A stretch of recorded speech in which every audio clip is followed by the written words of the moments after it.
នេះបងអើយស្ដោប្រហែល5គីឡូខំ2ដងខំទី1វត្តចូលខំដងទៀតគៀកខ្លួនពេកបធុខ្សែអត់តាន់បោកដុំទៅបាទ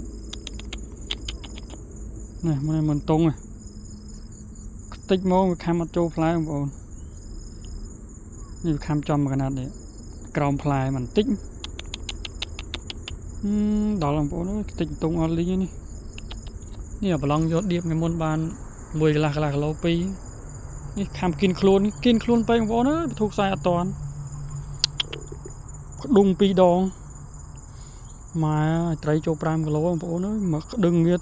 ខ្សែតឹងមើងយកមកជាមួយយកមកកោះហត់ចូលលីងដងគីឡូធ្ងន់ណាស់បងប្អូនអើយកោះហត់ចូលទៀតវាខំក្រោមផ្លែបន្តិច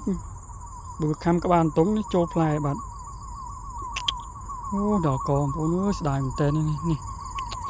តាមចង់កន្លះខែមិនទឹកខំដល់កហ្មងខ្ទេចនុយអស់លីងតុងមួយអូគប់ដល់កដាលអូសមកហើយកដាលវាអត់ខំវាមកខំកដាំងគៀនដៃបងប្អូនអើយនេះគេនេះ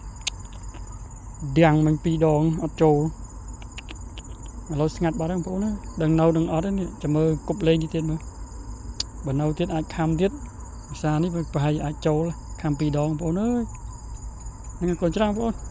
មិនភ្លេចតាមណាទាំងអស់គ្នា